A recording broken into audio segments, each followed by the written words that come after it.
Everybody, it is Tuesday, January the 13th, 2026. Some of our older listeners, like myself, might be familiar with, originally it was a stage musical called The Music Man. It came on Broadway, I think, in 1957, then got made into a movie, 1962, popular movie. The Music Man was about small town in Iowa that experienced a terrible fate. A man called Harold Hill came along and ripped off everyone there. The city was called, or the little town was called River City, and it was based on a real place called Mason City in Iowa. My guest today is from Mason City, and he has a new book out. It's called On Fire for God. Josiah Hesse is a very interesting character, and in a way, his own experience, his own autobiography is a narrative of the Music Man, and I'd be curious to know who is Harold Hill in this narrative. Josiah is joining us from Denver, where we live. Josiah, you're too young to at least have grown up with the Music Man, aren't you? Well, when you grow up in Mason City, Iowa, you're never too young to grow up with the Music Man. It's everywhere you turn. You go to the local Hardee's, and it's a museum for the Music Man. So what's your narrative before we get to your own particular narrative, what's your narrative on the Music Man itself, and how does it connect with Mason City? Yeah, well, thanks for having me on. The guy who wrote The Music Man, Meredith Willson, was from Mason City, and he wrote it about his hometown. And it's a story of a traveling con man who goes from small town to small town, finding whatever is new in the area in technology, culture, and turning it into a source of fear for the people, and then quickly offers the solution, which is to invest in a boys' marching band.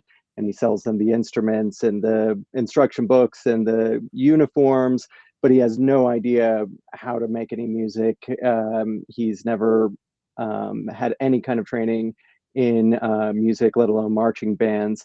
And he always skips town before anyone finds out. And growing up with this, I just loved it as a musical on the face of it. It's great songs, it's great story, great performances. But when I started reporting on evangelicals and taking a hard look at my background as a hardcore evangelical zealot, I started seeing all these parallels between characters from the last century and beyond and the story of Harold Hill. It's something that's been playing out in America, particularly with working class Christians for generations. Yeah, it's a very American story, isn't it? I mean, we often talk about Gatsby on this show. I'm not sure if Gatsby would have been comfortable with Mason City. In fact, that's the sort of small town America he originally was from before he went out to the East Coast. One thinks perhaps also of Donald Trump. He didn't grow up in a place like Mason City, but perhaps he has something in common with Harold Hill, the protagonist of the Music Man. Is that fair, Josiah? Is there something peculiarly American about small towns like Mason City, real small towns like Mason City, and fictional ones like River City? Well, in that case, River City is Mason City. Meredith Willson only changed the name because he thought everyone in Mason City would hate him for it. And I've always been surprised at the way the city has championed this story, because it is a satire about the gullibility of small town people and how they can be manipulated by a fast talking con man. So Mason City really is River City. And I think there's certainly a lot of parallels to be drawn between Donald Trump and Harold Hill. Both of them purport to be geniuses of their field. With Trump, it's business or government, and with Hill, it was a boys' marching band. But both of them are completely inept in those arenas. But where I would say they both are geniuses is in marketing. They're both genius storytellers.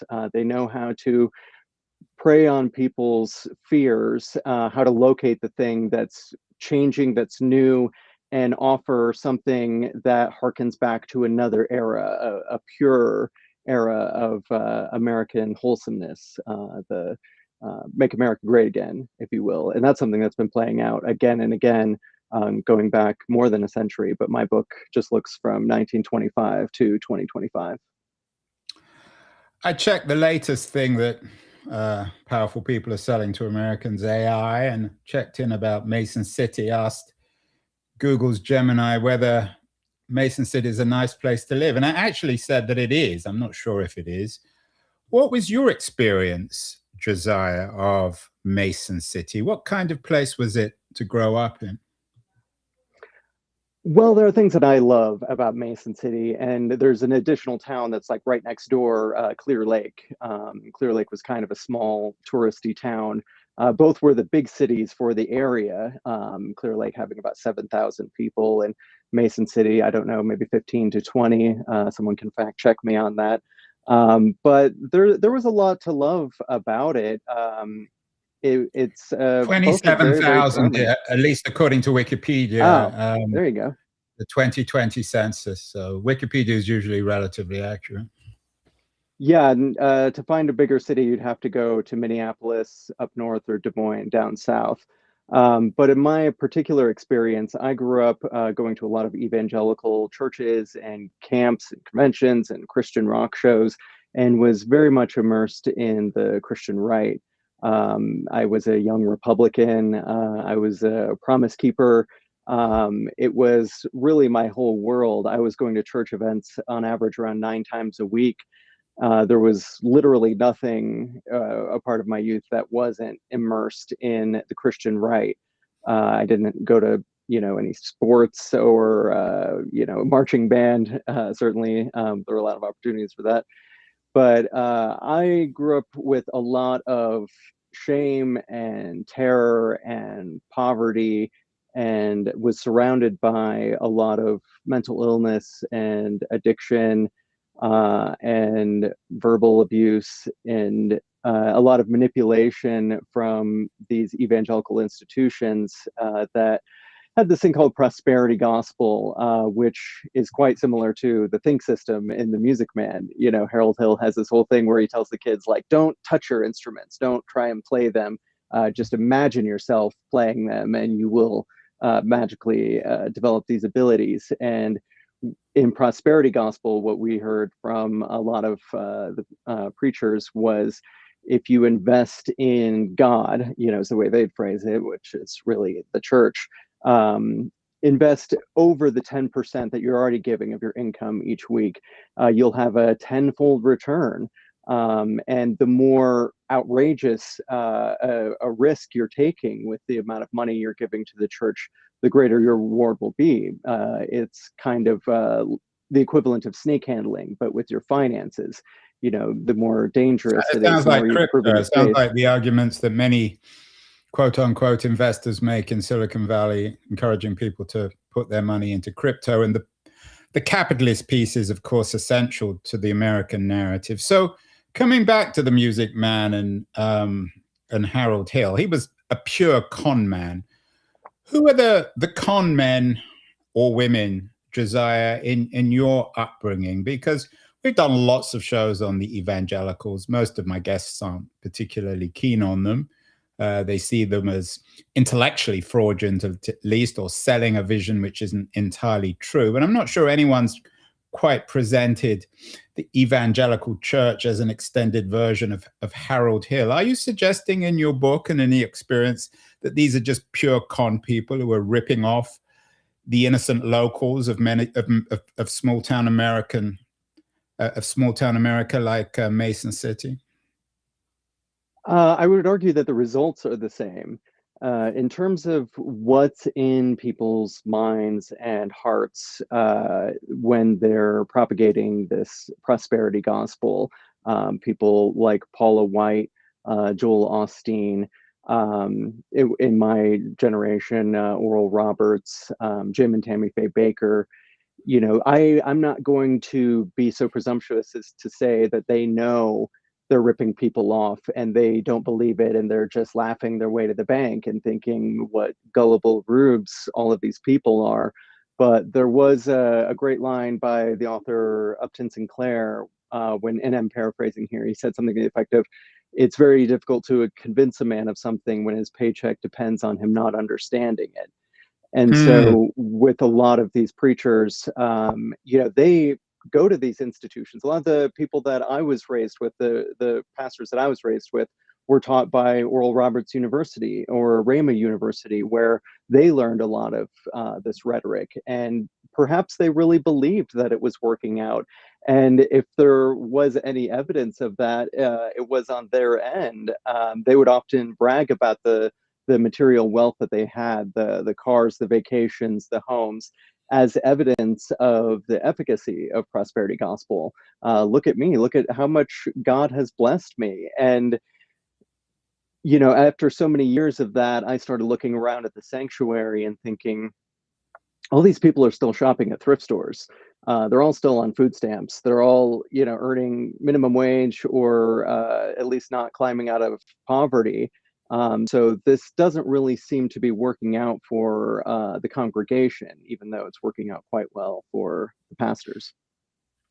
Is it a critique implicitly or explicitly, Josiah, of Christianity itself, or just a certain branch? Because, of course, Mason City, Iowa is not that far from Salt Lake City, Utah, the home of the Mormons, who have made a great success, if not out of that evangelicalism, certainly in terms of their mentality, their work ethic, and their success in the world. So is it just certain strains, in your view, of evangelical Christianity that bring out the fear and the shame and the exaggerated poverty of a white working class in America? I would agree with that. I wouldn't agree that Mormons are successful and happy. I'm not suggesting that, but all I'm saying is, and I think the stats bear me out, I'm not usually a stats guy, is that Mormon Americans are wealthier than the average American. They've been more quote unquote successful, if that's how you quantify success. So they're as a demographic, they're better off than the average American. Yeah, I mean, there's quite a lot of poverty in fundamentalist Mormon circles. John Krakauer wrote a great book about that, Under the Banner of Heaven, that was made into an excellent miniseries.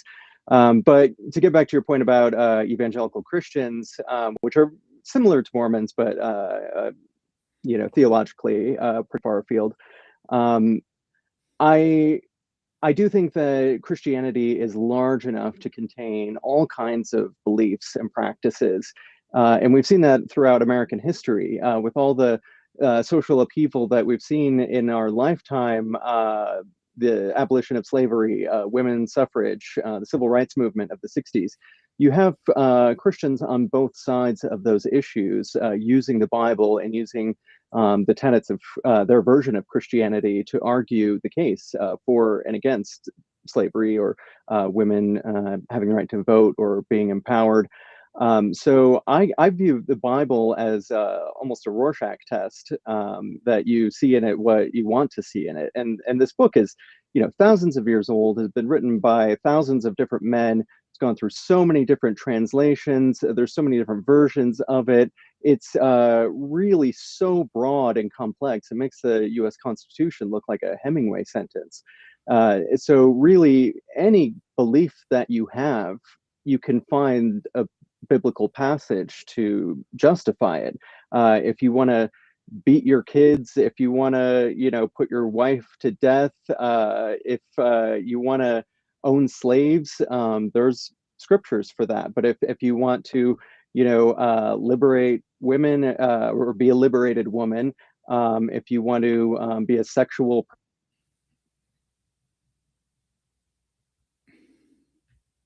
Popped out. Sorry about that. Yeah, that was just when when it was getting interesting. When you're starting to talk about sex, Josiah, I think that the evangelicals are controlling the audio. It was just too much for my headset. So yeah, you can find anything in the Bible to justify literally any belief. I take your point on that. Tell me a little bit about your own background, your parents, your family, your upbringing, and how this evangelical version of the world was presented to you. Was it presented as a kind of punishment, as a gift? What would have happened is that it is as a, I don't know, 9, 10, 11-year old, you just simply said to your family, I don't believe any of this stuff. Leave me alone. I don't want to deal with it. I certainly never would have done that. I became a more hardcore believer than anyone around me. I was seriously invested in finding my ticket out of hell, out of eternal torment. And if you believe in eternal torture and you believe that there are all kinds of pathways to that, it's going to be your top priority, especially as a young person who doesn't understand what sin is, what the boundaries of sin is. So I was very obsessed with the Bible and Christianity. I mean, I learned about this at the same time I was learning that water is wet, the sky is blue, gravity makes things fall to the ground. So this was just my everyday reality. There wasn't anything I learned about that wasn't somehow infused in this.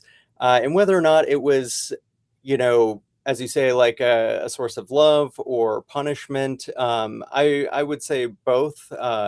We talked about God's love a great deal, but I didn't really understand it in practice. And to be honest, still don't really understand it on an intellectual or visceral level.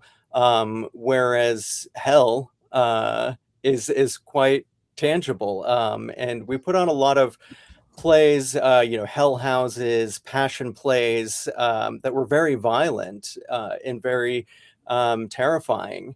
And so I would say that fear and shame were at the forefront of the rhetoric that I absorbed as a young person. When we're looking for blame, I mean, obviously we can find the Harold Hills from the Music Man in other evangelical movements, and you've already touched on that a little bit. But shouldn't ultimately the blame for an 8 or a 9 or 10-year-old being exposed to this isn't to the evangelical Harold Hill, it's to your family, to your parents, to the people who sucked you into this nonsense? Well, they didn't believe it was nonsense, and so in their minds, it was as reasonable as telling me to look both ways when crossing the street or not to touch the stove when it's hot. So they were doing what they believed was right to keep me safe as a young person because they believed in hell, just like I did. So I don't really have blame for any of the people in my community. I mean, maybe my a few pastors who, you know, put some pretty harsh rhetoric in our heads at young ages. But again, they believed it as well. I can't say for certain who was the cynic who, just thought we were all rubes and were laughing to the bank. As I write many times in the book, I have compassion for every character in this story. I'm not a huge fan of Antonin Scalia, but I do quote him in the author's note when he said that he attacks ideas and not people. And that's really what I set out to do in this book is attack the ideas of the Christian right and not any of the people. What about the issue, though, Josiah, and I know you deal with this in great detail in the book, of human agency? I take your point that perhaps it was hard growing up for your family and for your friends of your family in Mason City, Iowa. It wasn't necessarily Central Park, New York. It wasn't the Upper West Side. But at the same time, don't people have agency? Can't they, or shouldn't they be able to see through some of this? I mentioned it was evangelical nonsense. Maybe that's being rather unfair, but you saw through it. And that's what the book is really about. It's about your journey from belief to skepticism. What happens to agency? Where's it gone in communities like Mason City, where so many people have become taken over, perhaps by this evangelical mysticism? Well, speaking to my experience, there was a lot of, I guess, what could be characterized as mind control in the world that I was growing up in. You're discouraged from, exploring books outside of this realm. It's very much a bubble of media and theology. And the way I understood the ticket out of hell and into heaven was belief. And there's a lot of scripture about this. If you believe in your heart and confess with your mouth that Jesus is Lord, then you'll have everlasting life. And so I, spent periods in Christian schools and public schools. And when I was at a public school, there would be information that would contradict my beliefs, learning about religions of the world, learning about mythologies that were similar to Christianity but predated it. And these were things that I needed to cover my ears, sometimes literally, and protect my belief from the danger of what I would describe now as logic. So I would silence that inner voice that said, like, yeah, but that doesn't quite make sense. What about this? And what about that? Uh, those were very scary moments of, shutting down all intellectual inquiry.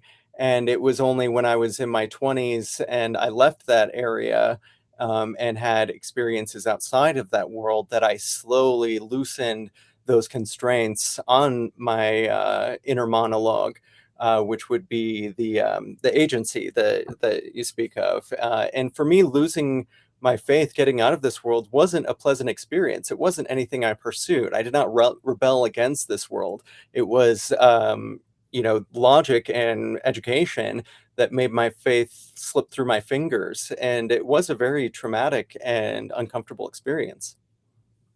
Yeah, I'm not sure you answered my question. It wasn't really about yourself. You're clearly someone who's manifested agency.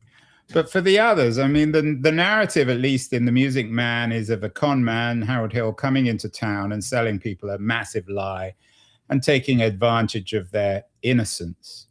And they were school children in a band. That's one thing. But these are grown-ups who buy the mythology of the evangelicals. What's happened to their agency? Have they been taken over? Is there some sort of Manchurian candidate narrative going on here, Josiah?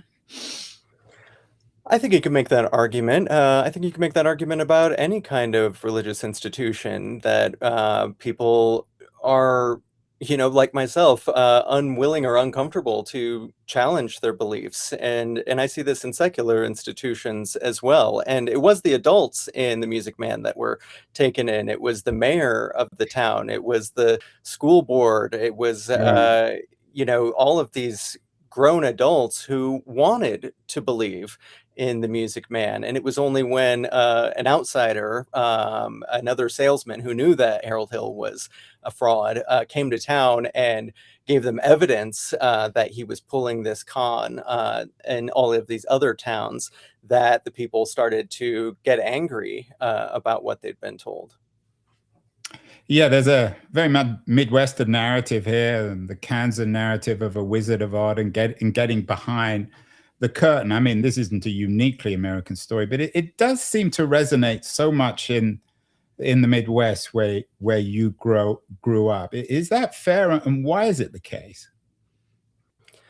I think you could make an argument that the South is far more evangelical Mm. and the Southeast than the Midwest. I think, going back to post-Civil War America, the Midwest was kind of up for grabs. That era was very much North versus South, but the Midwest was kind of in the middle. That was the time of the Homestead Act, and a lot of people coming from Norway and Germany, like my ancestors, and setting up shop in the farms of the Midwest. And there was this period of the Sawdust Trail, where these traveling preachers were coming from town to town in the Midwest to these small communities and setting up a tent revival.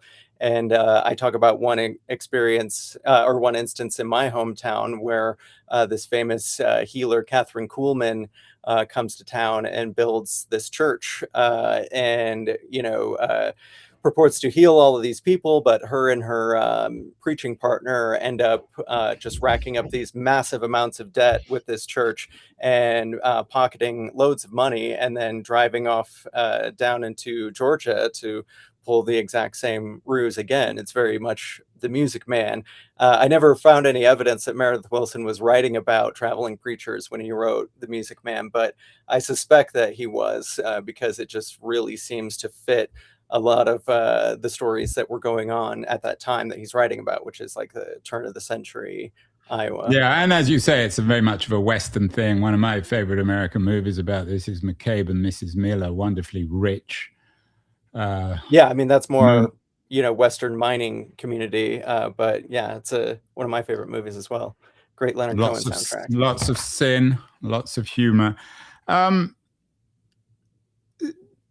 Josiah, you have, in a sense, would it be fair to say that you've found yourself through writing? You went from the pews. There are other authors like yourself who've gone from what one person described as gone from the pews to prose. How has writing helped reinvent Josiah Hesse? I think that's absolutely the case with me. And, I was writing for about 8 years before I ever thought to do anything with it, to show anybody my writing, to try and be published and make money. I had flunked out of high school. I never went to college and was just traveling around working these very low wage jobs. And writing was an arena.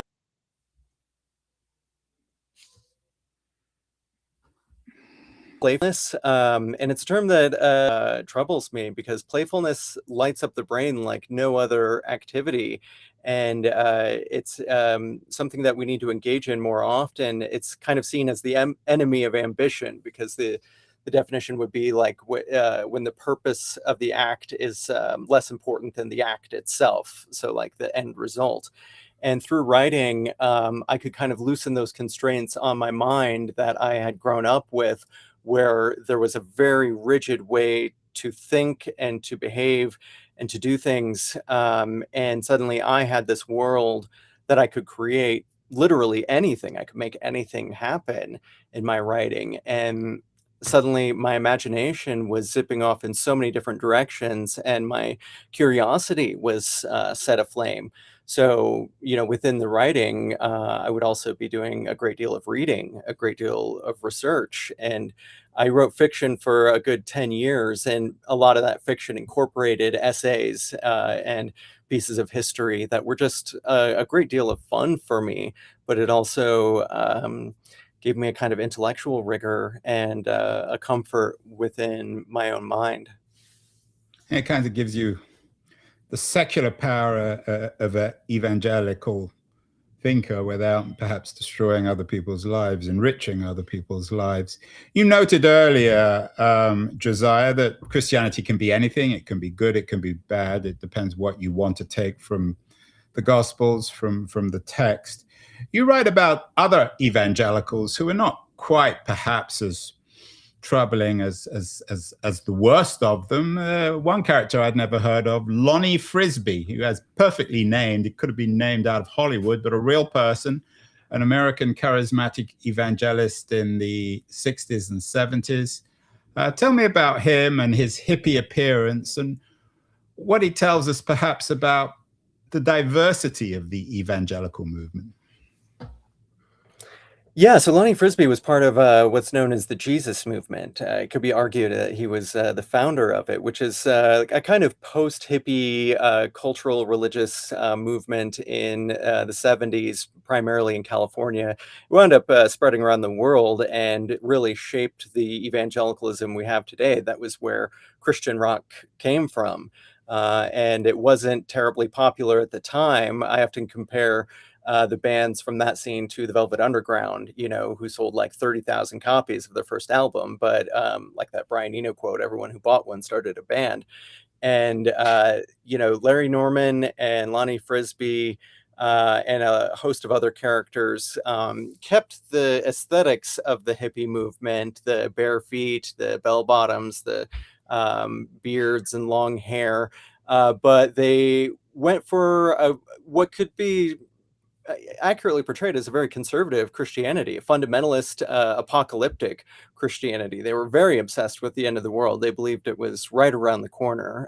They had this book, The Late Great Planet Earth, which was the best-selling nonfiction book of the 1970s. And for a while, Bob Dylan was a part of that scene. He recorded 3 Christian rock albums. I think the only Grammy that he's won was for his first Christian rock album, Slow Train Comin'. But that scene, was kind of loose and DIY and a bit anarchistic until people like Billy Graham and Campus Crusade for Christ and really the Republican Party kind of co-opted that movement in the 1980s and created the mega churches and televangelists that we know of today.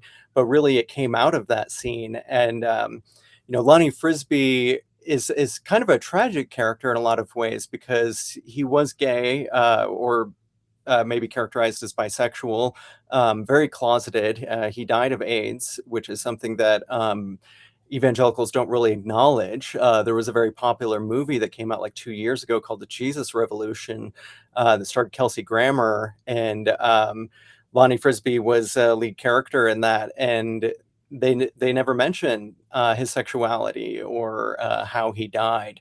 And it was very controversial. And there were many LGBTQ characters in the Jesus movement that for a time were accepted and were a part of the scene, living who they were. But as it grew, as more people were involved and more money became involved, they got sidelined and scandalized and eventually squeezed out of their communities. There was a lot of tragedies that came out of that scene, but it started out as something very beautiful in a lot of ways. Lonnie So do Frisbee you and write others about it? wanted to turn people on to Christ. Right. Do you write about Lonnie Frisbee and that movement, that scene, with a degree of nostalgia personally? I do. I mean, I hope that I can still have some objective journalistic chops when I'm reporting on that. But this was the scene that my parents came out of.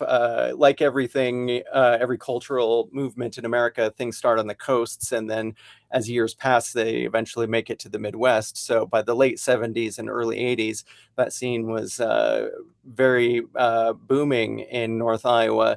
And I inherited my parents' record collection. I listened to that music. There's a lot of really great music that came out of that scene. Phil Keaggy was an excellent songwriter and guitar player. He's very much like a Paul McCartney kind of character. Larry Norman has some really great songs. Children of the Day. There was a lot that came out of that scene. And I would say the same thing with the Christian music that I grew up in the 1990s. I still listen to a great deal of that today as well. So what conclusions have you made, Josiah, from this experience and from this book, On Fire for God? Are you suggesting that we need meaning? I mean, we obviously don't need the evangelical equivalent of the scamming equivalent of Harold Hill.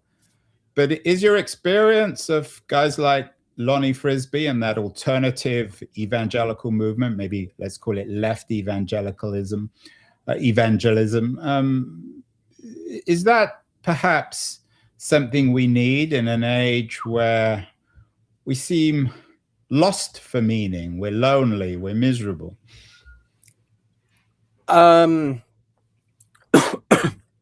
Excuse me, just a second. Swallowed wrong.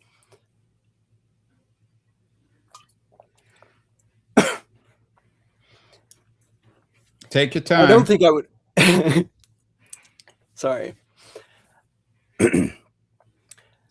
I don't think it would be fair to characterize Lonnie Frisbee as left wing. Sorry, just a moment.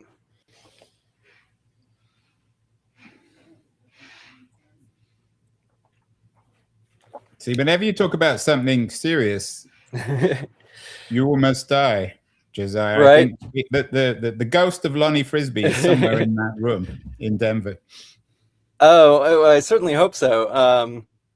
I don't know if it'd be fair to characterize him as left wing. And equally, I don't know if right wing feels appropriate either, because he was a very complicated character. Maybe Oppenheimer would be someone that would be similar, having very opposing, Robert contrasting Oppenheimer, views. the atom bomb guy. Yeah, yeah. That's an And interesting comparison. I don't know if the Jesus movement either would be considered left wing, because there were mainline Protestants at that time that were part of the left, and America was fairly liberal through most of the 20th century, leading up to the Reagan era. And the Jesus movement saw the mainline Protestants as the man, as the institutions that they wanted to rebel against, and fundamentalism was punk rock to them. I mean, they wouldn't have that term at the time, but you know what I mean. I do think there are some really great examples of left-wing Christianity throughout the 20th century, particularly Martin Luther King, Jimmy Carter. You could argue that FDR embodied the social gospel of liberal Christianity. And there's certainly plenty of passages in the Bible that are very, I would say, downright socialistic. When Jesus said, sell everything you own and give it to the poor, and it's easier for a camel to pass through the eye of a needle than for a rich man to enter the kingdom of heaven. He was very much, in today's parlance, a lefty. He was a pacifist.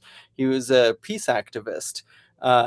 He embodied what I would say are the better angels of humanity. And yes, I do think that's something that we could use more of today. And I don't think there's been a Christian progressive movement in America that's had any teeth really since the civil rights era. In a way, it seems from your narrative and these kind of discussions that things haven't really changed in the last 100 years in America. 100 years ago, there was the famous Scopes trial in Tennessee about whether or not the Bible was literally true. Has much changed, Josiah, since Scopes in small towns like Mason City? There are certainly a lot of similarities from that time. I mean, obviously things have changed in some good ways, some bad ways, but then in many ways they haven't. Evolution was such a boogeyman for fundamentalists in 1925, and yet a lot of America thought it was ridiculous that they were so up in arms about it. They were laughed at by journalists like H.L. Mencken. And up through the 20th century, fundamentalists were mocked for believing in a literal 6-day creation of the earth, for a literal virgin birth, or to view the Bible as a whole as completely infallible. But those things were institutions that I grew up with.